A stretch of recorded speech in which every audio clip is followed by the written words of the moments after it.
So before we begin, could I just ask people to turn off their microphones? You can leave your cameras on if you'd like, but if you wouldn't mind just turning off your cameras, and then for those who are going to have who have kind of speaking duties, shall we say, later on, I'll ask them to turn them back on. I'm just going to share the screen with you for a moment.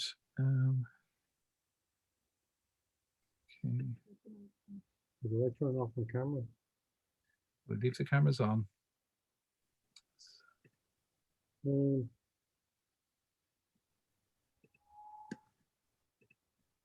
Okay, right.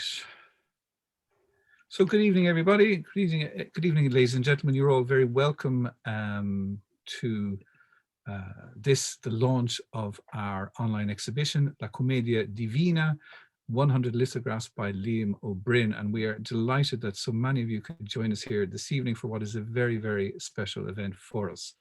I'm just going to let people in as we go along.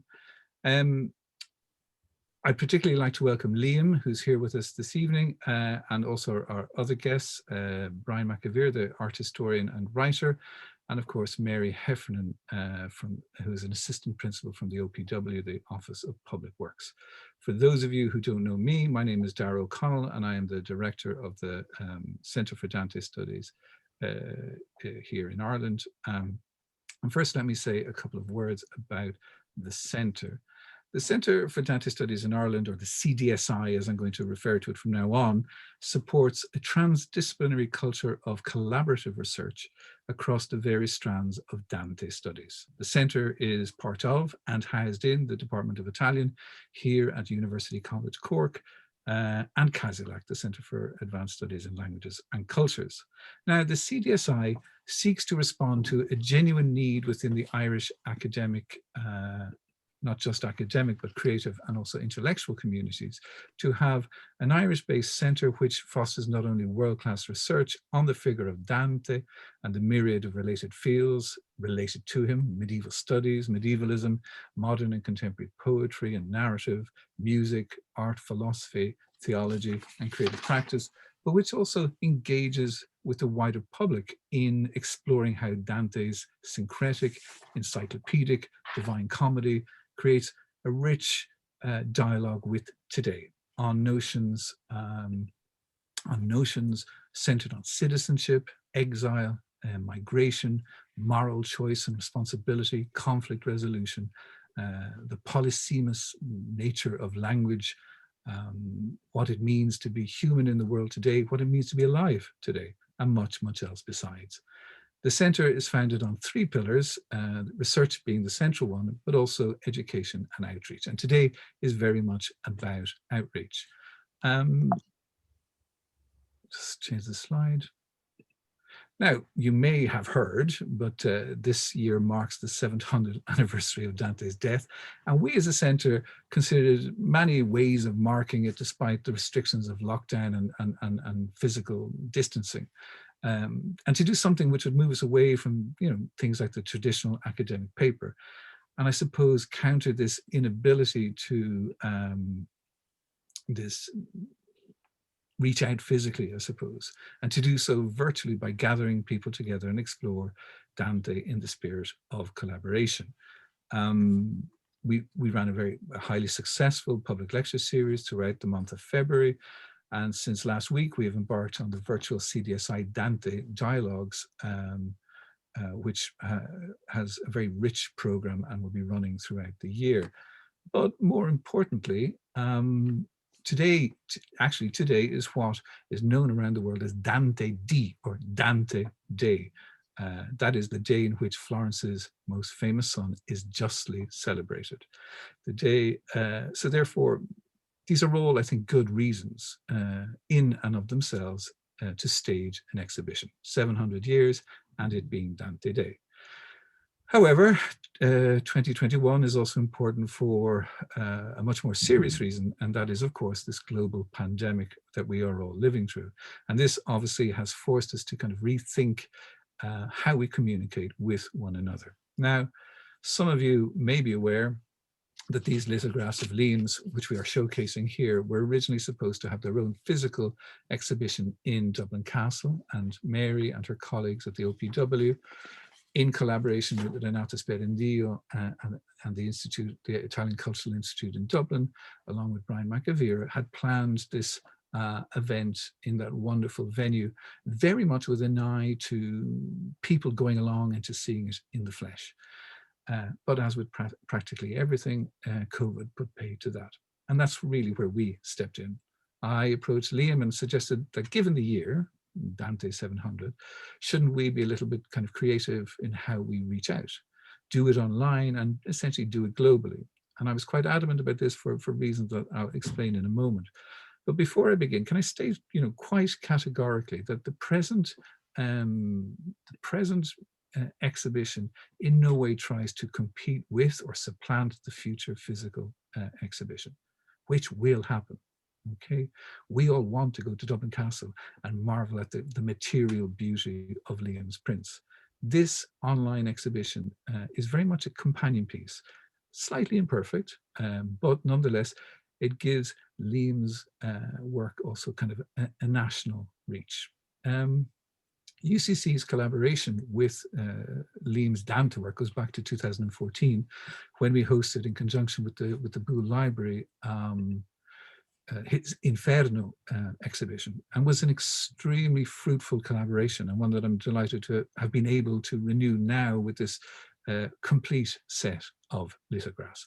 And I have to say that dealing with Liam and latterly with Mary Heffernan has been a real pleasure, because not only for their enthusiasm for the project, but also the kind of genuine understanding that they both share of the idea of collaboration. Now, yes, I am aware that I am perhaps overusing the term collaboration, but ultimately, if this age of kind of pandemic has taught us anything, it is that only by really working together and pulling in the same direction can we hope to achieve good things, to riveder le stelle, to see once more the stars, as Dante says as he finally emerges from the pit of hell.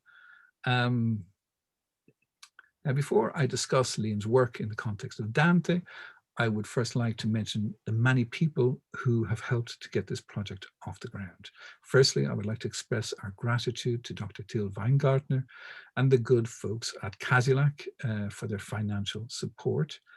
I want to thank Dr. Pat Crowley, our head of school, and all of our colleagues in the School of Languages, Literatures and Cultures here at UCC, who are really supportive and offers daily lovely doses of humor. And special thanks must also go to all of the colleagues that we have in the Department of Italian: Silvia, Mark, Gabriella, Marco, Chiara, Louise, Donald, Jacopo, and especially Aisling O'Leary, who makes everything work seamlessly. And I don't know if any of you have ever encountered Aisling, you know what I mean. Within the department, we also have the Dante gang, or the CDSI, that I mentioned earlier on, and they include Dai, Federica, Valentina, and Leila, and they're an amazing crew to work with and always brimming with ideas, and they make the CDSI very much what it is. Now, in a short while, Dario will be taking us on a virtual tour of the website, and there you will find that we have also actually incorporated sound art to accompany Liam's lithographs. So a very special mention, I think, needs to go to Declan Sinnott, who very graciously and enthusiastically composed 3 wonderful pieces of sound art. Now, I'd recommend that when you have time and you are kind of perusing this site at your leisure, turn on Declan Sounds, because they really are wonderful. And so thank you, Jackie. I know you're there this evening. You have given us a truly wonderful gift. Our thanks too also go to Maria Vittoria Fariselli for the design of the homepage icons, and Nicola Cielo Lugaresi Secchi, Cal Doyle, and Morris Ryder for their consultancy at the beginning of this project. Lastly, I want to give special thanks here now to my co-conspirator in this project, Dario Galassini. Dario has been an indefatigable in every aspect of this work that he's given to this project. Any praise as to the layout, the design, the look of the website should be given to him. My name appears alongside his, but the real work here is actually Dario's. This is his baby, and he's done a truly amazing job with it. It has exceeded my own expectations as to what we could achieve, and that, I think, is all down to him. So thank you, Dario. You have created a virtual space for Liam's art that is both respectful to the art itself, but also, I think, aesthetically quite beautiful. And it's been a great pleasure to work with you on this. So well done to you. Right.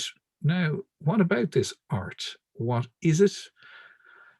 I'm going to finish off this portion of proceedings by talking a little bit about Liam's lithographs. Firstly, let me state that quite categorically that this is a unique artistic collection. This is the first time that an Irish artist has responded to the entirety of Dante's Commedia. That in itself, I think, is a cause for celebration. But it is also much, much more. I've been familiar with Liam's Inferno work for a number of years now. And I've always kind of admired, what I've always admired about it is the fact that Liam, with each successive canto of Dante's, would fix on a verse, on an image, something small, and that would fuel then the content of his lithograph. This is not illustrating Dante's Commedia, but rather it is experiencing it creatively and critically.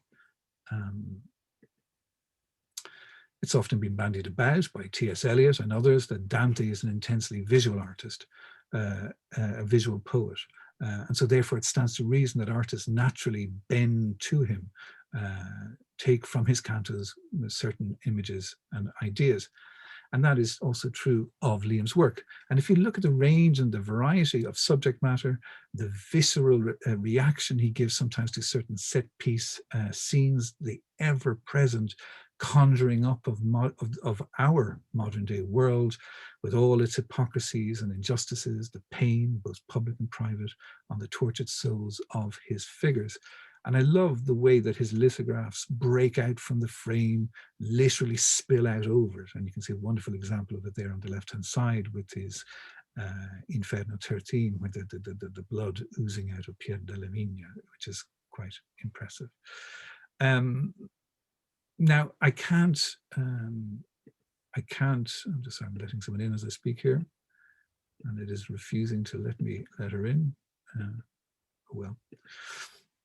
I can't speak for Liam, but it seems to me that there's something about Dante and his poem that touches him deeply and resonates in anger, in fear, in mourning, in hope, in expectation, in joy sometimes, and I think in places also laughter. What strikes me, however, most is the shock of the new, the utterly new. And this is when we kind of bring it to this new phase, these new lithographs that are new to me, at least, from the Purgatorio and the Paradiso. And anyone thinking that when they view Liam's depictions of the Paradiso cantos, that they'll be treated to some sort of meditation on or mediation of ever-increasing qualities of light with which the text is replete, will be astonished to find no such thing. But rather a much darker conception of holy beatitude. Yes, by the 10th lithograph, from the heaven of the sun onwards, we begin to see emerge the great themes of light and intellectual thirsting, which makes this text so unique. But those first 9 lithographs of his Paradiso section take as their kind of subject matter things that are anything but heavenly. Mythological violence, flaming swords, serpents, and the nighttime curbside prostitute of Canto 9, for example. All legs and stilettos and crimson mini dress caught in the headlights of some expectant customer. As I said, it's the shock of the new.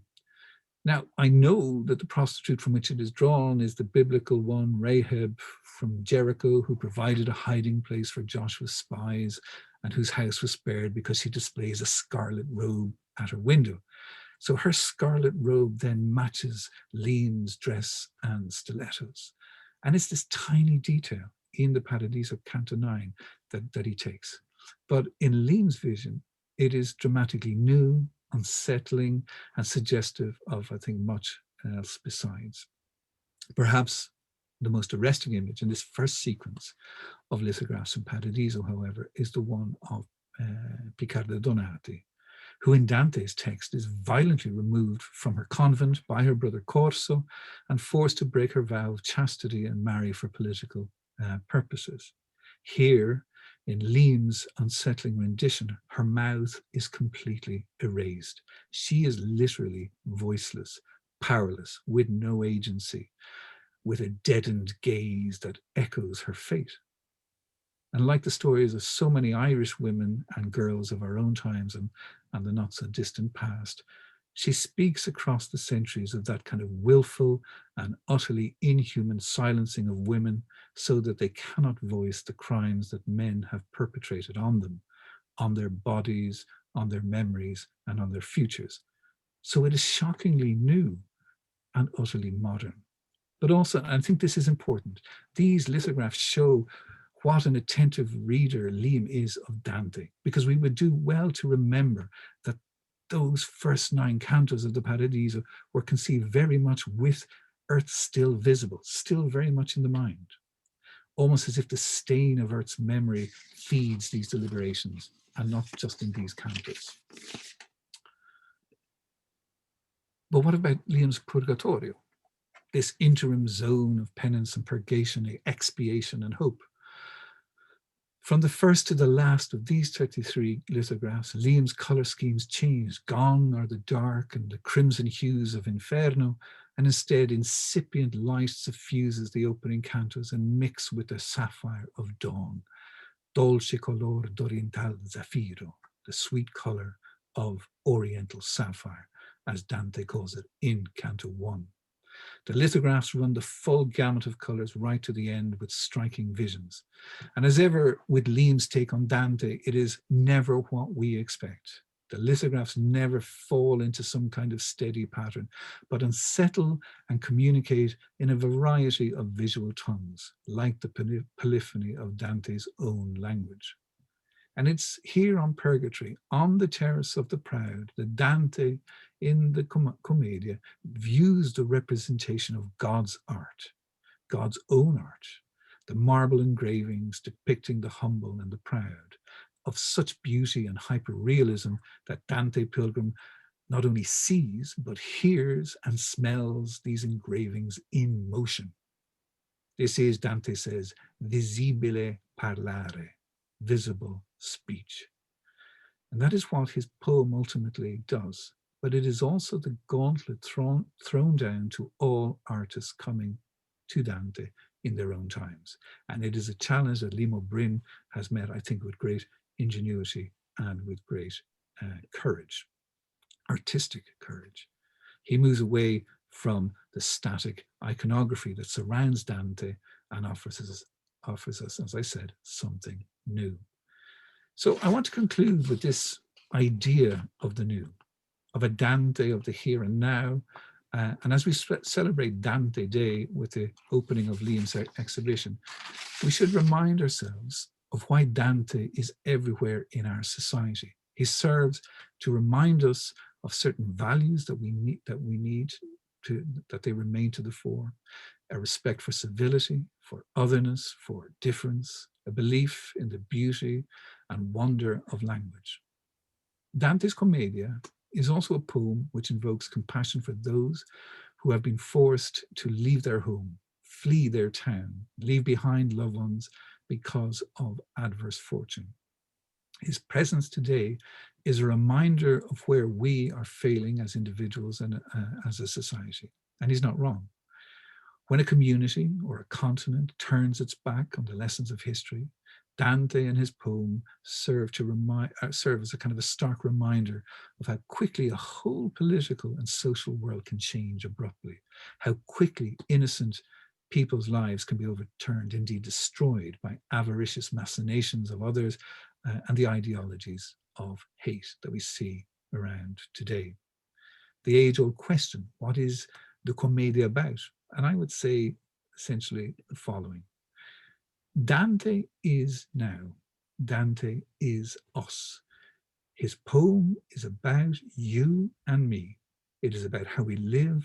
It is about how we love in the world today. It is about what it means to be alive, to be living, not dead, to be living. It is a poem which takes a critical stance against injustice, against stupidity, avariciousness, cupidity, and holds up a mirror to us all, because Dante's gaze goes to those places in the human heart we would prefer him not to go. Today, we have the exact same questions, the same needs, the same desires as those of Dante's time. He is a poet of the now. We could do worse than return to Dante's text. Let it speak to us, hear its sounds, marvel at its genius, listen to the miracle of its creativity, because fundamentally, we are all in Dante's text. The Commedia is us. It is about us, and if we don't find ourselves in it, we're not listening, we are not hearing, we're not alive. Dante is now, Dante is vital. So thankfully, Liam Ó Broin has been very much alive to Dante and has been a truly attentive listener and especially an original reader of this poem. So thank you, Liam, for virtually entrusting these fabulous lithographs to us, and our heartfelt congratulations. And now I'm going to hand over to Dario, who's going to take us on a virtual tour of the website. So I'm just going to close down this PowerPoint. Dario. Okay. Thanks, Dara, and thank you everybody for being here today. I'm sharing my screen without further ado, and I'm also including sound, and I will explain that later. But as Dara was saying, we have some audio tracks by the canciones, so we shall hear them. Okay. Okay, so when we Google Commedia Divina online exhibition, there are even other keywords, but this is the title of the website. The first two results are the landing page and the home page of our website. And as I was saying, this is the landing page of the website, the one that you have already viewed in Dara's presentation. So welcome, ladies and gentlemen, to the official launch of the online exhibition, La Commedia Divina, 100 lithographs by Liam Ó Broin. As you can see here, we have on the right one of my favorite lithographs, if I'm allowed to say that, from Purgatorio, the second, Purgatorio 2. And also all the logos of the institutions that helped us financially, but not only. So the APW, UCC, the Italian department, CASELAC, and the Center for Dante Studies in Ireland. We thought it as a fun way of entering the website to add the quote from Dante, "Abandon all hope, ye who enter," and that is our gateway to the homepage. So by clicking on the button, you'll access the home page, and you will never come back to the landing page. So this is just a gateway to the real part of the website and of the exhibition. This is the homepage, and I really have to thank my friend Maria Vittoria Fariselli for having designed such beautiful icons, just to resemble the structure of Inferno, Purgatorio, and Paradiso. But before we go to these three sections, I think we can start with the About section. The About section is structured in a form of a slideshow, and we have Liam's statement, the artist's statement, entitled "A Search for a Just Society," and you have the whole text. I won't read it. So if you have time, and when you have time, you can spend some time reading it. And we also have some images. It's like a preview of the images that you will see in the exhibition itself. The main themes of Liam's statement are those of love, hatred, exile, and I think he will speak about these themes even after my presentation of the web page. His statement ends with a quote from Paradiso 17, and you can read it both in the English language and in the Italian language, okay, just by coming over these two sections. And the last slide is a video from the Inferno exhibition at the Bull Library in 2014 at UCC. Dara was talking about this before, and I will just show you the first minute of it.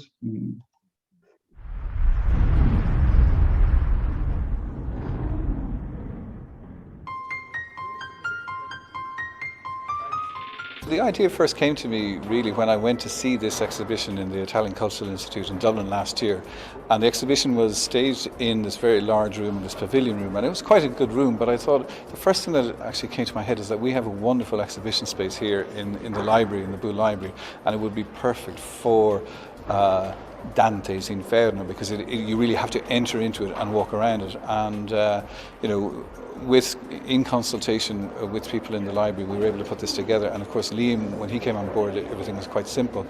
And the reason why we're doing this exhibition, I suppose, is that it runs in tandem with a kind of a bigger project that we are engaged in, and that is Dante. That there's a wider discussion about Dante in UCC and in Ireland, because in Ireland, as you know, there's a great kind of rapport with Dante as a poet. I mean, all of our great writers, be they Samuel Beckett, James Joyce, Seamus Heaney, Kieran Carson, they've all at one stage or another either translated Dante or have engaged directly with Dante in their text. So Dante is a hugely important writer for Irish writers.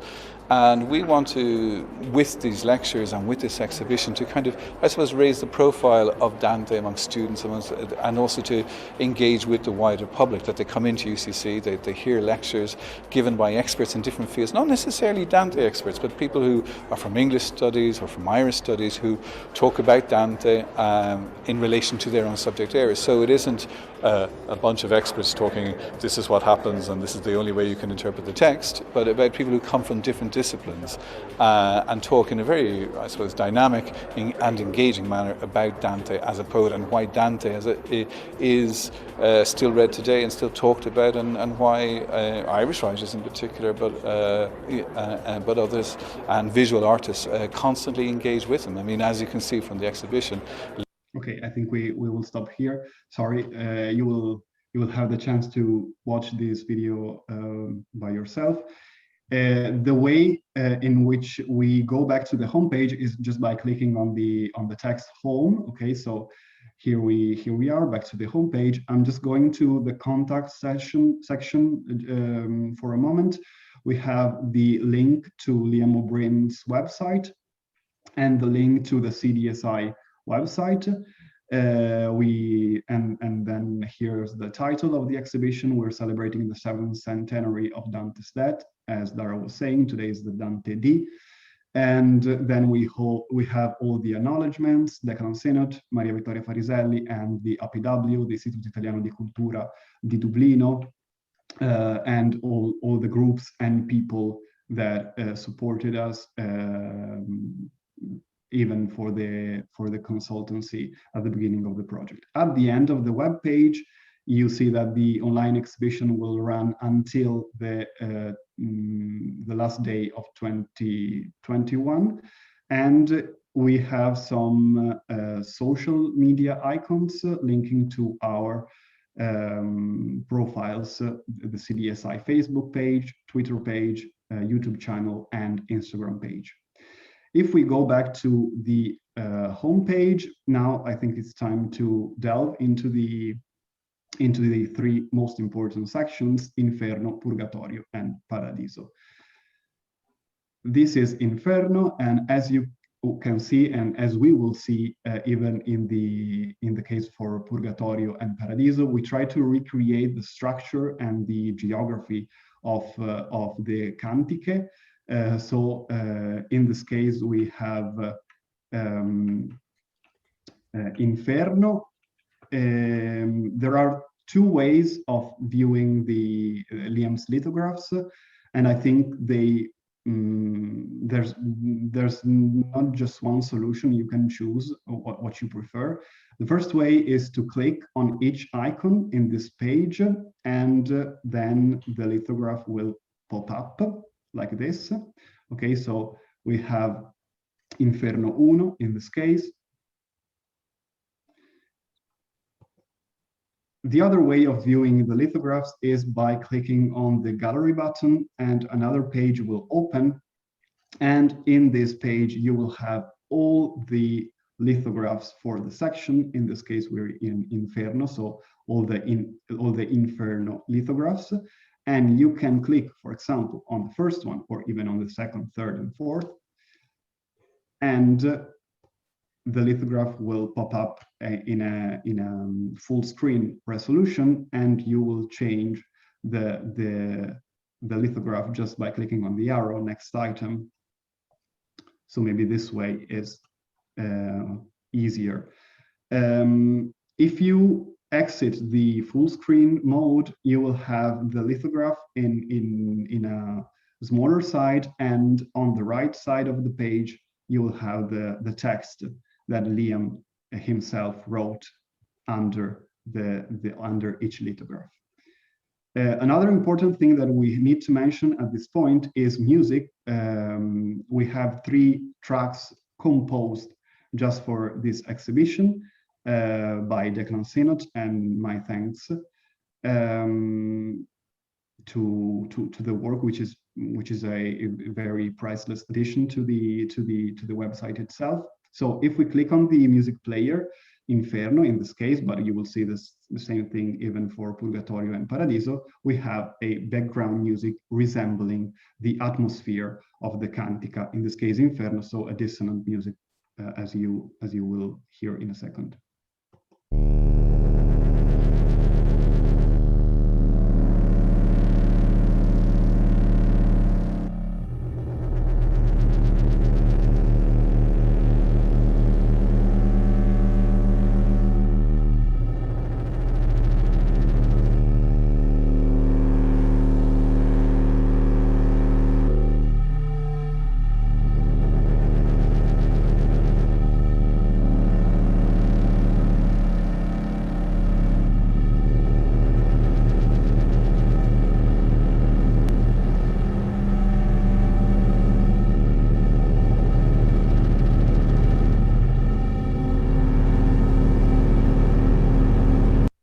So in the end, it will be up to the viewer to decide whether or not to include audio while visiting the website and watching the lithographs.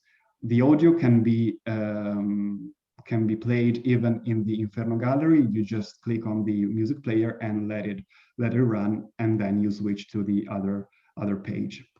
If we go back to the home page and head to Purgatorio, you will see that the structure is similar. Now we are representing virtually Mountain Purgatory, and we have the track and the gallery button, which is the same as before, with all the images.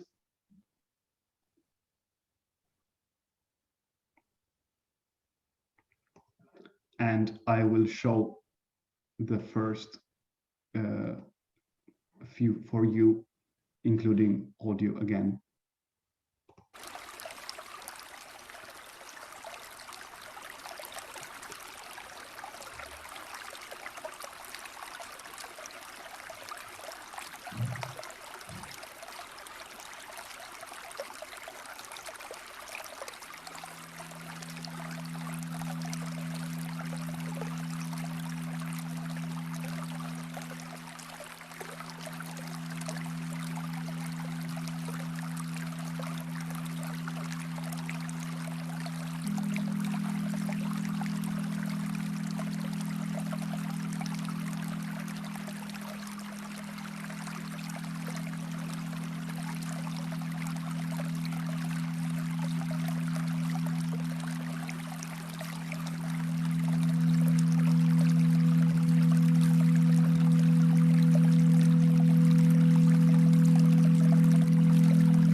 think I shall also mention that the website is designed for laptops and computers, but is also optimized for mobiles. So you will have a chance to access it even on mobile device or on a tablet. The layout of the web page will be slightly different because here we're dealing with a horizontal screen, horizontal layout. So if you access it through a mobile, the layout will be vertical, and we had to make some adjustments to the vertical screen of a mobile, for example. Paradiso is the last section. Here the structure resembles a cross. And again, we have the gallery view. I won't open the page now because you have understood at this point what is its purpose. So again, music and a few lithographs.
Okay, so that was just a glimpse of the website. I will leave you to it after the end of this inaugural launch and celebration.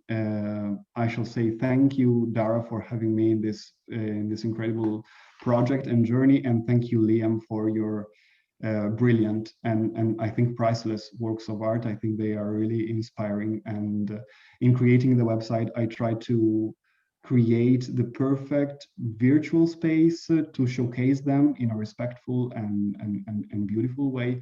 So I hope that my work here has been done in a good way. Again, thank you. And I think now I don't remember the schedule of the event, but I'll take it over from here, yeah. Dad. First of all, Perfect. before we move on to the next portion, can I just ask everybody to join me in a virtual round of applause for Dario for the fantastic work that he's done. Well done, Dario. Thank you. Grazie. Bravo, bravo. Thank you for showing that video of me with more hair. Lovely memory. All right. Okay, now I'm going to ask Liam himself to come in and say a few words. Liam, if you would. Well, just before I begin, Dario, that was a very, very impressive journey. So my thanks. And you've been very respectful to the work. And it's also very user-friendly. So I do hope that people will use it. And my thanks to you. And I'm really delighted. I read somewhere recently that the Commedia consisted of somewhere in the region of 32,000 words. I'd like to start with 4. Love, loss, hate, exile. And in undertaking to bring some kind of personal perspective to bear on Dante's Divine Comedy, and while at the same time remaining faithful to the original text and its poetic setting, the imagery of the 100 lithographs at times contemporize Dante's passage through the realms of hell, purgatory, and paradise as one which really can be created, I believe, by ourselves and crucially for others in the here and now of our world. And at the same time, being deeply conscious of the capacity of human beings to be cruel and selfish on one hand, which creates universal injustice, yet on the other, our capacity to be truly, utterly unselfish and truly magnificent. So to reflect on Dante's exploration of the human struggle is really the central objective of my body of work.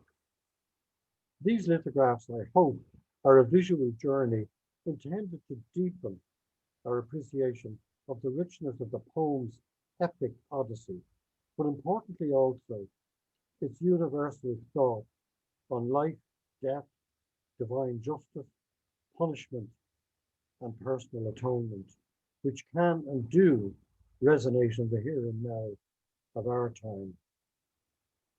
The Dante Alighieri's Divine Comedy is one, if not the most important epic journeys in literature, a poem which takes place over a short period, a matter of several days, but into which is packed the lifetime of one man and his time, and many, many others besides.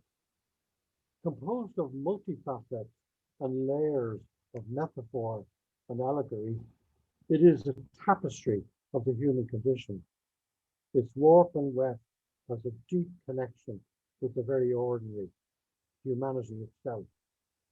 It's through this poem that a poet, a politically and deeply religious man, has chosen to tell his story against the background of his time. And it's through poetry, when it's at its best, and as it surely must be in the Commedia, that we can see the world in which we live in a multi-denominational way, or a multi-dimensional way, where reality becomes interwoven with the world of the imagination. This is the stuff of art. And the humanity in the Commedia connects with, and indeed it is, the story of the human condition, the story of us. It is this identity which Dante's personae and our own individual and collective reality, which is really at the core of its appeal. Love, loss. The human condition at its most fundamental is about food, shelter, love, and by extension of that, community.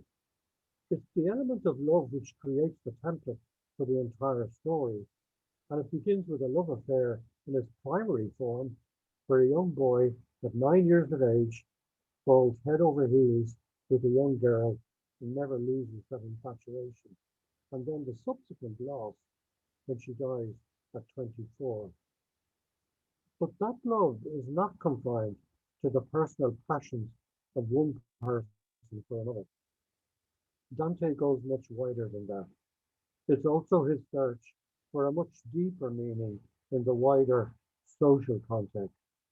Possibly Dante himself did not exactly know what the true nature of his search was, but what he ultimately discovered was a revelation to himself.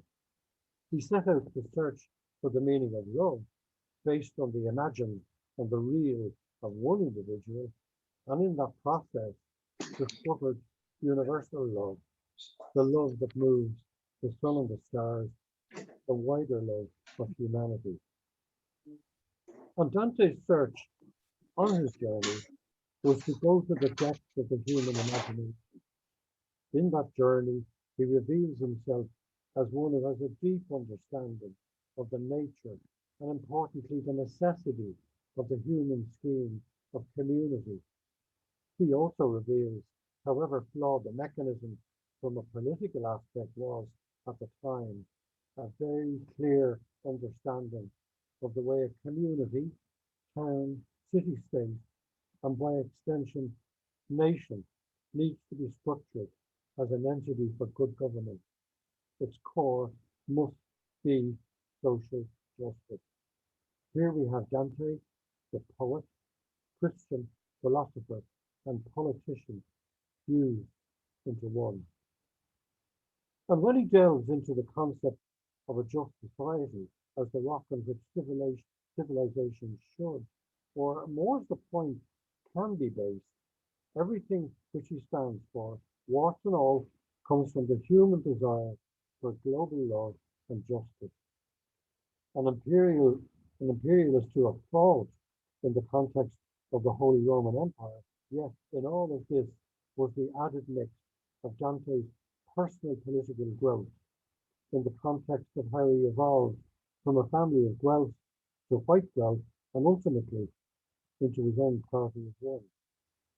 It becomes very clear in terms of Dante's early political preferences that he placed his trust in princes, and yet it was a prince of the Roman Catholic Church, Pope Boniface VIII, who was central to Dante's political downfall, and thus became, amongst others, the focus of Dante's hatred. Hatred. Ironically, it is this new ingredient which goes into the mix and makes the Commedia so intriguingly dramatic, and even if we are to be honest with ourselves, also entertaining. It begs the question, can there really be a heaven without a hell? I'm reminded of Milton. The mind's its own place. It can make a hell of heaven and a heaven of hell.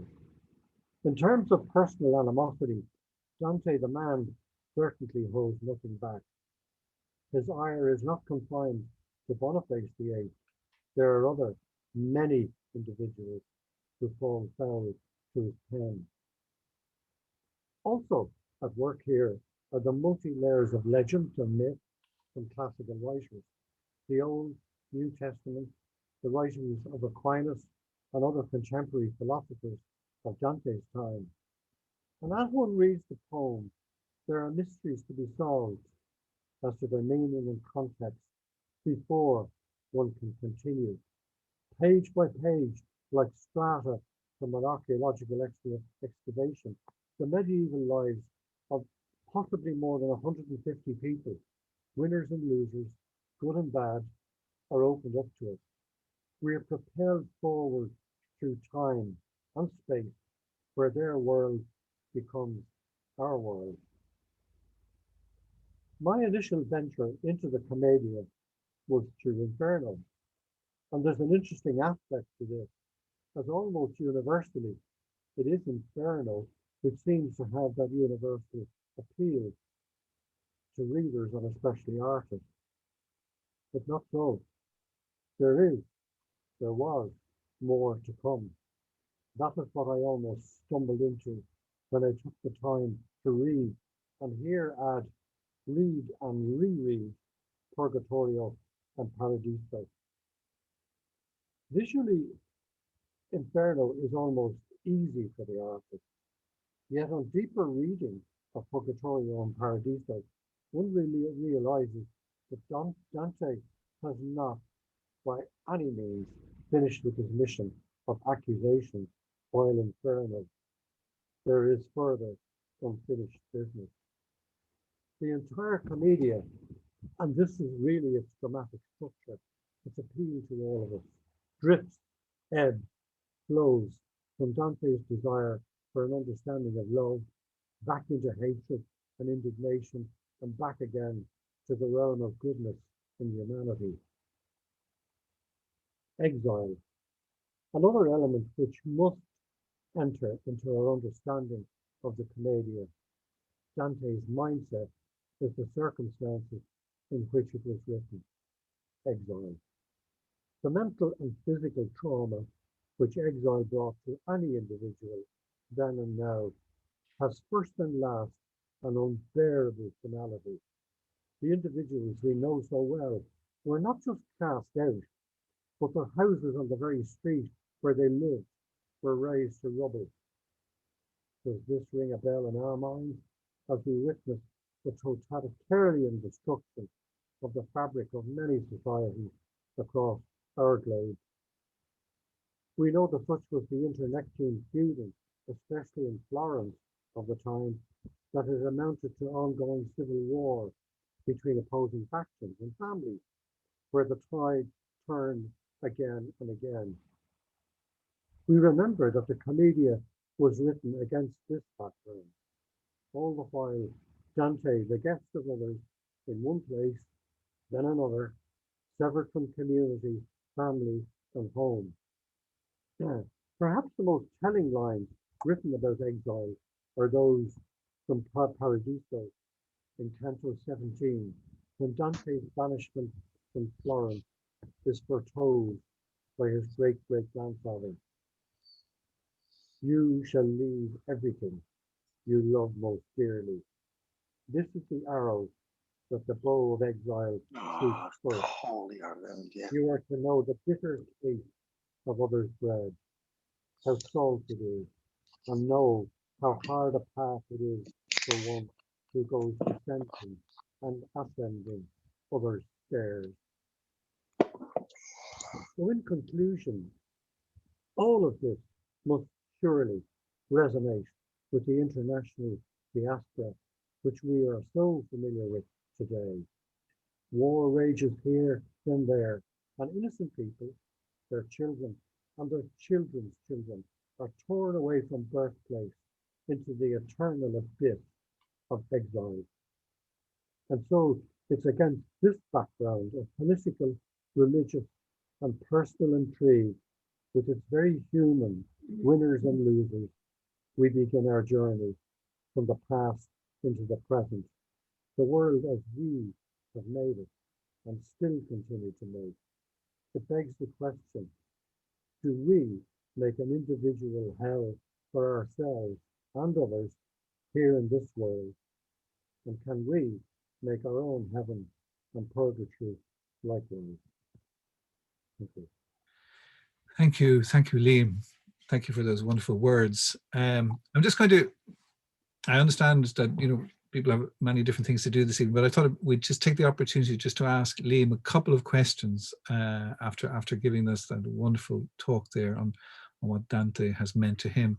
And can I just start off by asking you, Liam, about printmaking and lithography in general? What is the process? How did you as an artist get into it, and how does it differ, from other artistic forms that you have dealt with?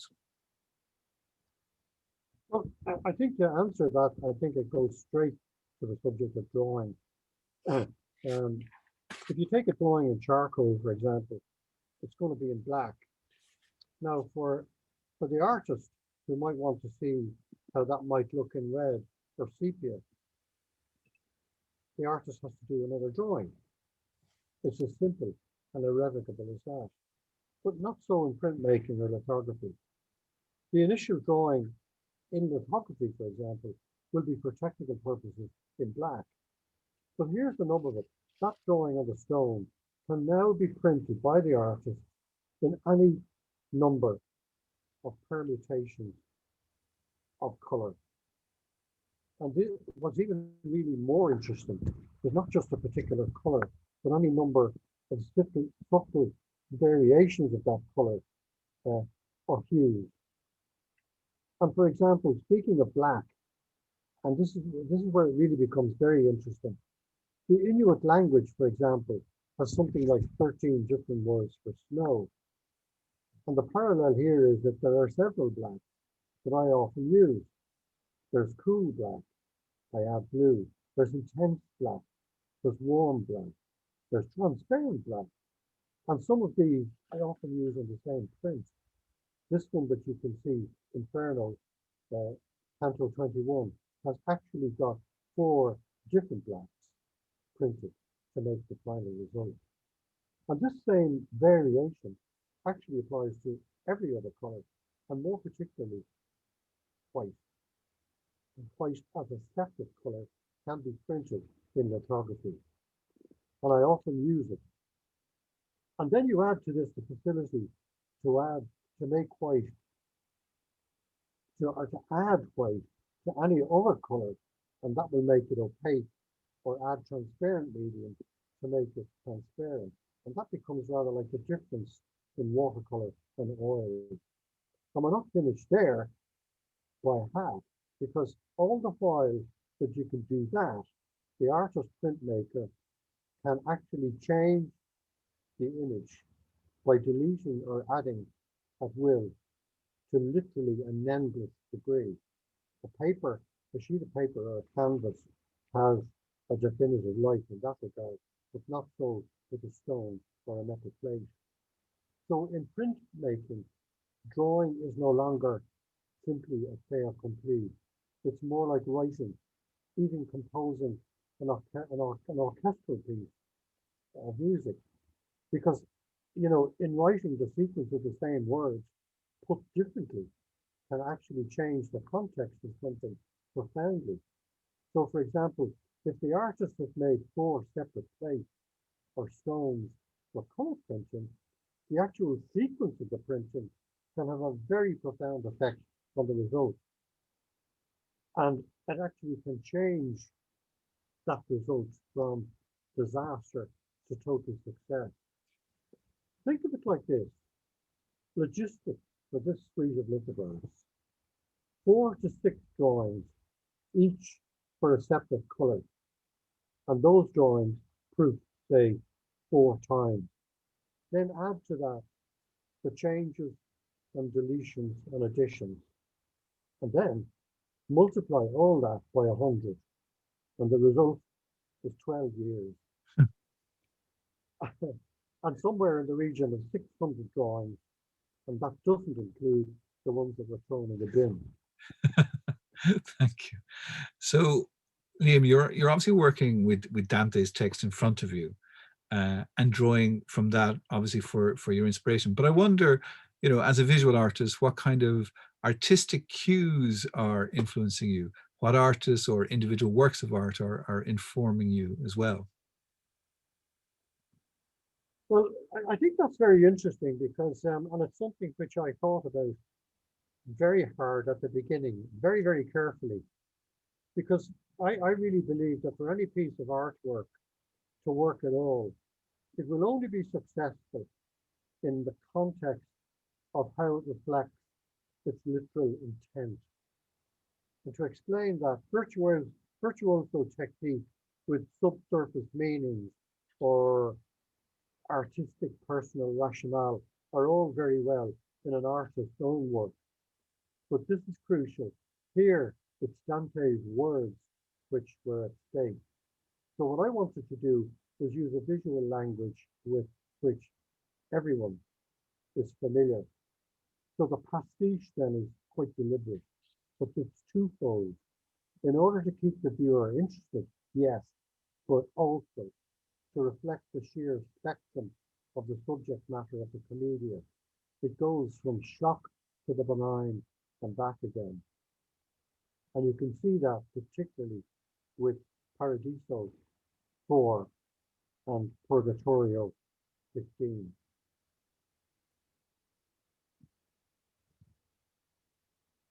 It's almost in parallel to Dante's writing the Commedia in the common language of Tuscan to get his message across to as wide an audience as possible. No self-indulgence, no fuss, no waffle, get to the point. I've drawn the imagery from a very wide range of Western art, but I have a huge admiration for especially 2 artists, Michelangelo and Rodin.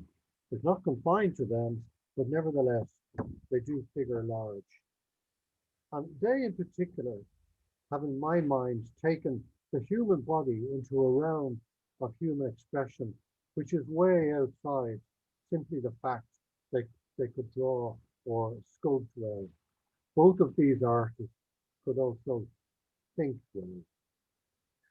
Thanks, Liam. And then one final question, because when we first met, Liam, you did the Inferno with us back in the Bull Library back in 2014, and we were chatting about the fact that you fully intended to complete the suite of 100 lithographs. And like unlike many an undergraduate student, you went beyond the Inferno and you took on the task of the other 2 canticles. And I think that's a hugely important decision. That this, But what was it about the material, really, of Purgatory and Paradise that convinced you to embrace what Dante would call the folle vol, or the mad flight?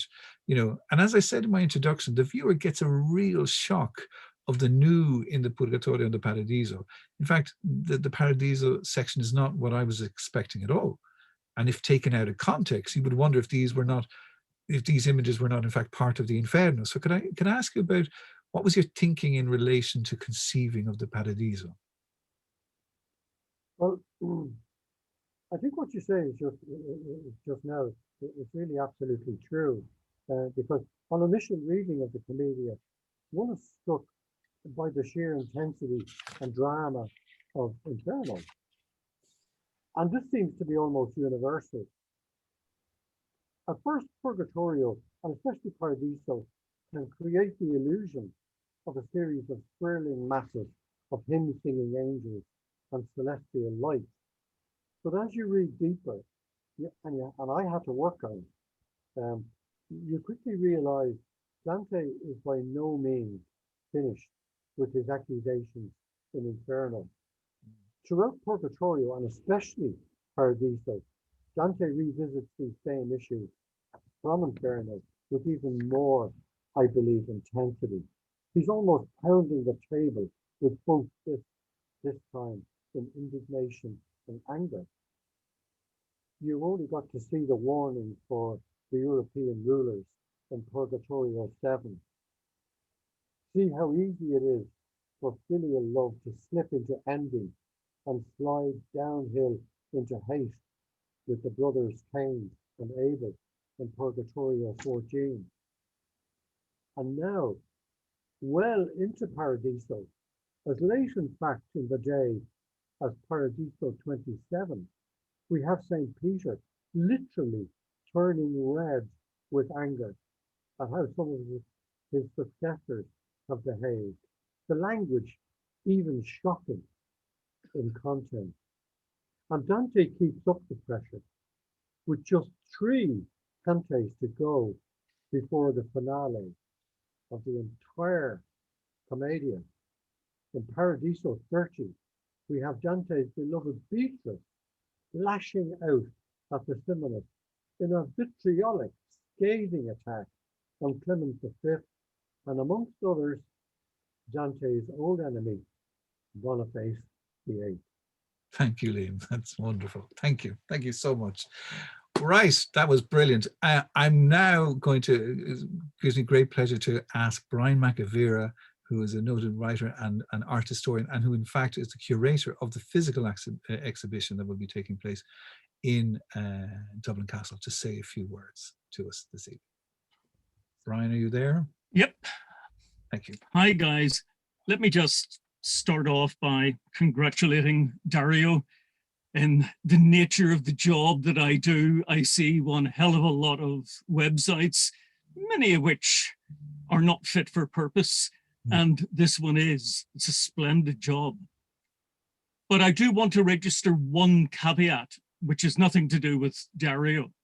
And that is that just as photogravure illustrations in a Paris Salon catalogue in the 1890s are simply reproductions of a work, just as slides, those ubiquitous things that everyone who went to art college had to suffer, are reproductions, so too virtual reality is a reproduction of an original artwork.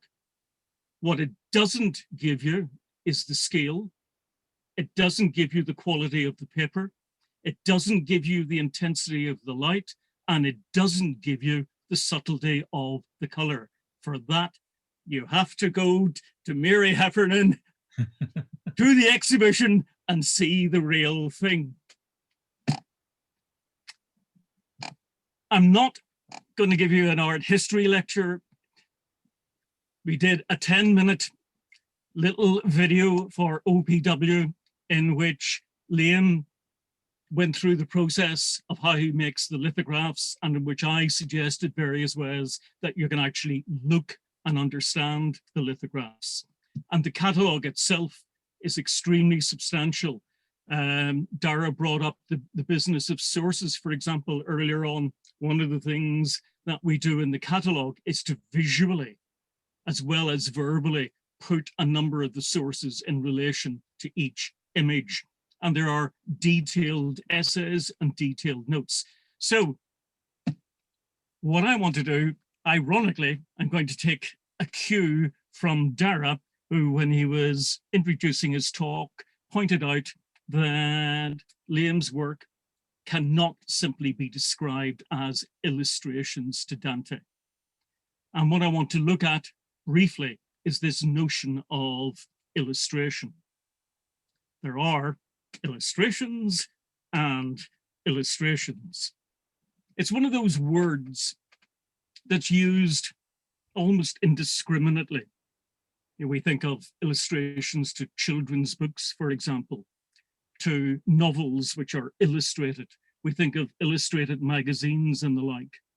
And most of the time, illustration simply means that the illustrator, who's sometimes, but not that often, a fine artist, has taken a scene from the relevant text and aimed to provide a pictorial counterpart. Now, a good illustrator stimulates your imagination, whereas a bad one does all the work for you. So, what about some of the illustrators, so-called, to Dante? Now, probably the most famous one is Botticelli and the 92 surviving drawings, predominantly in pen and ink. Now, for the art historian, these are fascinating. For all of the wrong reasons, perhaps. They are fascinating as the seedbed for the paintings, especially in relation to style. We can recognize his fingerprints, the delicacy, the gracefulness, and above all, the fluidity of the linear line, the beauty of that line, as in a drawing like Giants, for example, which is one of his illustrations to Inferno. However, and it's quite a large, however, they don't actually work in terms of illustrating Dante. Now, this isn't just my viewpoint. Bernard Berenson, a long time ago, was scathing in relation to them. And Lawrence Binion, one of the major British Museum curators and writers on drawings and prints, thought the same. What was lacking? Well, basics, frankly. Vividness, for a start. Tangibility. The density of imagery. And especially dramatic expressiveness. So let's jump a number of centuries. Let's take a Victorian example. Flaxman, his illustrations to Carey's translation. That's another interesting area which I'm not going to go into now, but how different kinds of translations are so redolent of their period. But let's take Flaxman. Now, as an attempt to get inside Dante's head, these neoclassical illustrations are much, much better than the Botticelli. Now, they are simply outline illustrations. But the artist, and this is actually a point of connection to Liam's work, is exceptionally alert to the visual heft of empty white space. These works are vivid, though they're rarely dense, and they are expressive, though perhaps the style of the imagery is closer to antique Greek sculpture than it is to Dante himself. A much greater artist, William Blake, captured the density, the vividness, and the dramatic expressiveness of Dante, but one might be forgiven for saying that his work tells you a little bit more about him, Blake, than it does about Dante. A lesser artist, but a much greater interpreter of Dante, is Gustav Dore, 19th century French.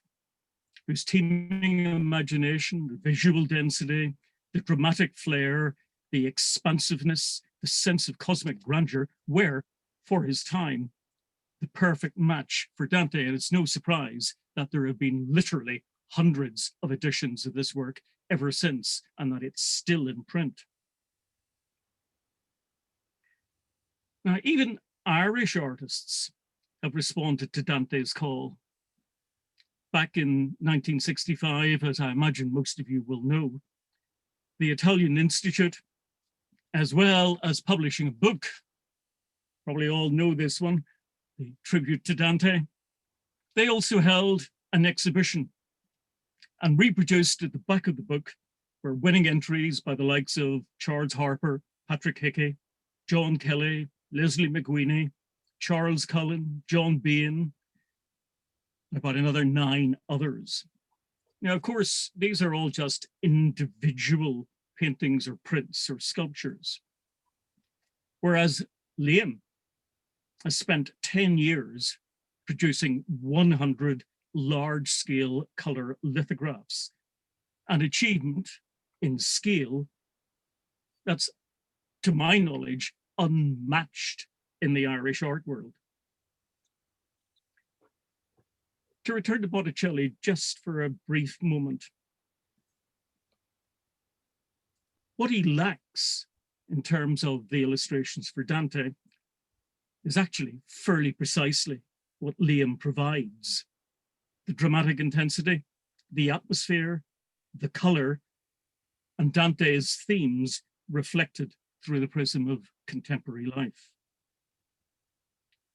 And as Liam's notes in the plates in the catalogue demonstrate quite conclusively, his images for Dante are not the product of a quick, superficial reading. They're thought through in detail. When we think of, quote, illustrators, the ones I think that actually stay in your mind, that stay with you, are the ones where the artist has both recreated the world of the book that he is illustrating, but also crucially made it his or her own. Think of Tenniel's illustrations to Alice, for example, or Mervyn Peake's illustrations to his own Gormenghast trilogy. What Liam has done is to enter this hallowed territory, to provide an equipoise of the critical guide on the one hand and the creative act on the other. And it's that balance which is all too rare. Thank you. Thanks, Brian. Thank you, Brian. That was wonderful. And now I'm going to ask Mary Heffernan to round off to this evening's proceedings, to say a few words, and to officially launch this website for us. Mary. Thanks so much, Dara. Can you all hear me, I hope? Yes? Yeah. Great.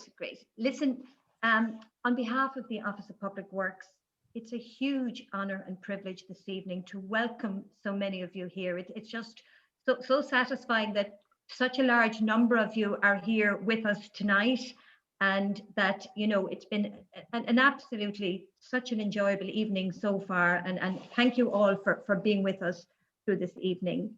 Now, I want to extend a particularly warm and heartfelt welcome to both Liam and his family, because I think, ladies and gentlemen, you'll agree with me that, you know, this 12-year journey that Liam Ó Broin has taken, a journey that really we all owe him such a debt of gratitude for this work. And I really want to start this evening with thanking the beautiful Margaret and at Liam's lovely family. We had the great pleasure of meeting Niamh, his daughter, who you know really is the support to Liam in the making of these incredible lithographs.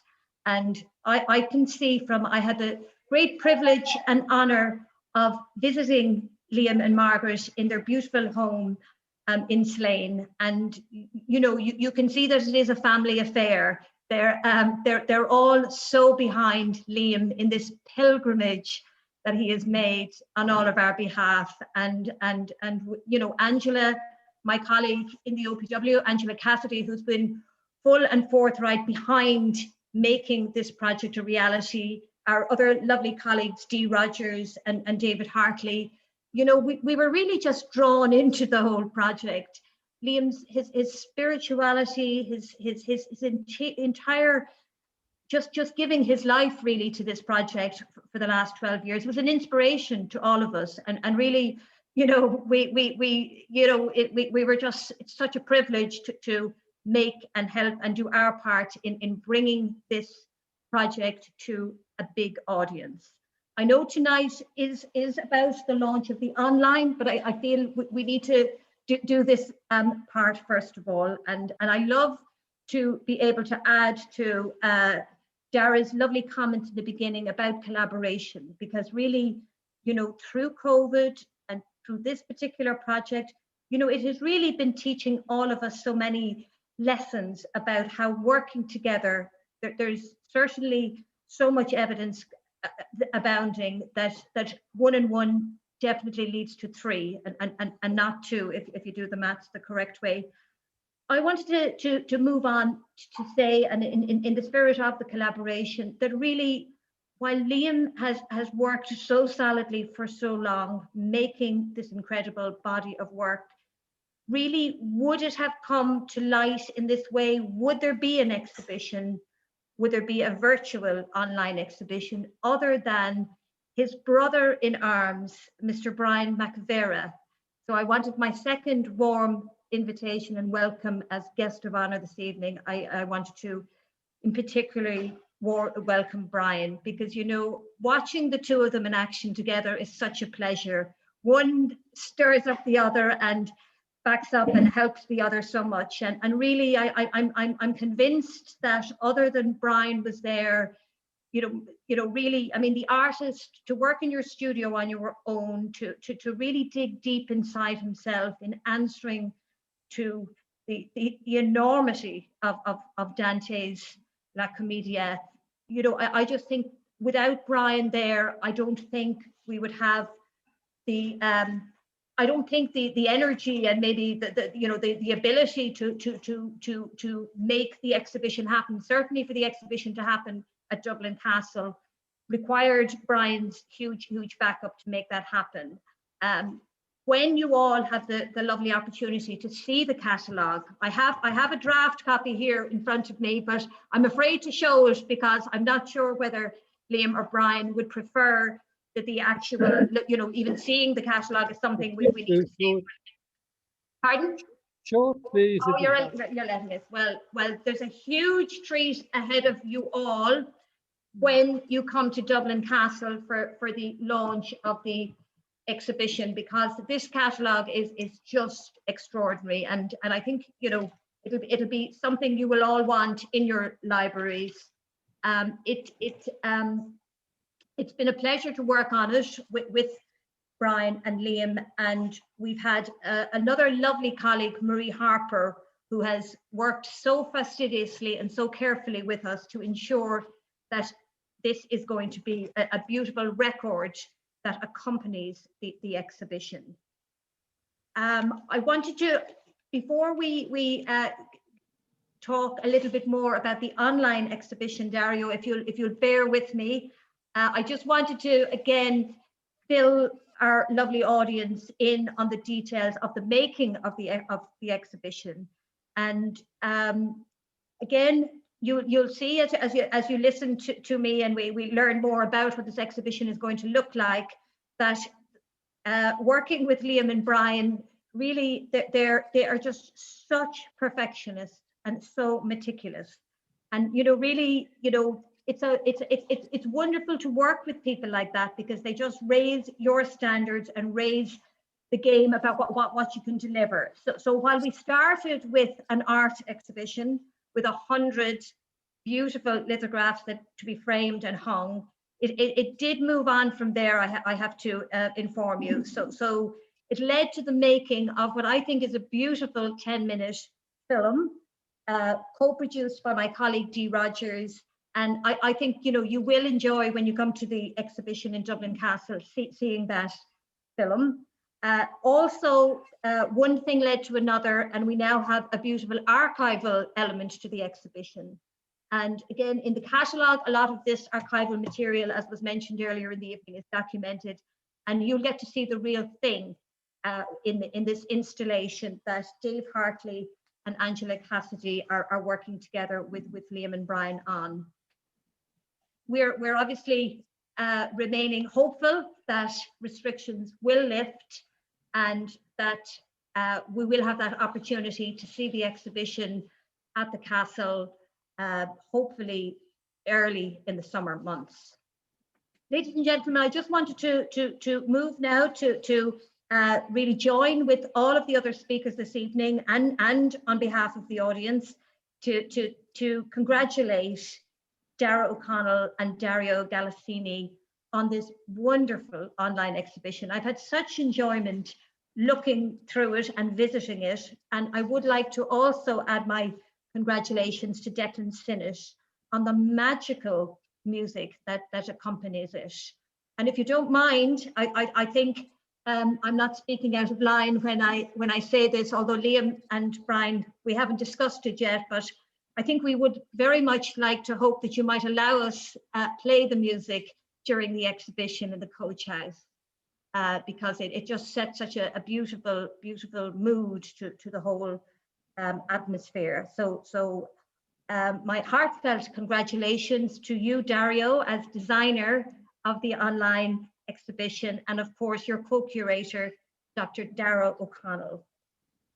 Ladies and gentlemen, you've been very patient for the whole length of the evening, so I'm not really going to add too much more other than to thank again everyone who's been involved in creating the evening here. It does fall to me to say to everyone, if you wouldn't mind, hopefully you have a glass or something handy there that we could toast. So we'd like to raise a toast to Dario and Dara for the beautiful online exhibition. And I think, of course, we have to honor Liam Ó Broin for the extraordinary work he has done in his response to Dante's La Commedia Divina. Thank you very much. Thank you, everyone. Thank you, Mary. So, folks, the exhibition is now fully online. It will be running, as Dario mentioned earlier, from today until the 31st of December to cover the rest of this Dante centenary year that we are celebrating. Thank you all for coming along, and thank you. My thanks especially to Mary and to Brian, and of course to Liam for their words. So have a good evening and enjoy the rest of Dantedì, and come tell your friends about the website, and you will see us publicizing it more and more frequently through our various channels, and so hopefully we will see more, and we will let people know once the physical exhibition is about to start as well. That is part of our role, we believe. So thank you all and have a good evening, and thanks to everyone. Thank you. Thank you, Dara. That was fantastic. Thank you. Thank you all. And can I just say one last thing? Thank you all. Using my power, I would like to thank Corina Lonergan for introducing me to Liam Ó Broin many years ago. And it's thanks to Corina that I first got to view these lithographs. So thank you, Corina. Well, I've had no regrets, Dara, as you know, from that first walking into the Institute and seeing on the wall that lithograph. I don't know how many years ago it was, Liam, but we've traveled together ever since. And I have used those lithographs in teaching, which has also been a very, very powerful tool to have, because they illustrate interpretatively the text and differently. And that's what matters. They enrich Dante, not just reproduce. So thank you very, very much. Sorry, don't want to take up any more time, but it's been a wonderful experience to go through this. And I look forward to the castle Absolutely, absolutely. Thank you all. Bye I bye. look forward to getting back to Dublin. Yes. So good night, folks. Thanks a million. I'm going to stop. Good night. Bye, Dara. Thanks. Thank you. Thanks. Bye. Thank you. And good evening, Bon Dantedì. Everybody. Thanks and congratulations. Thank you. Thank you all. Well done. Congratulations, everyone. Let's stop the recording.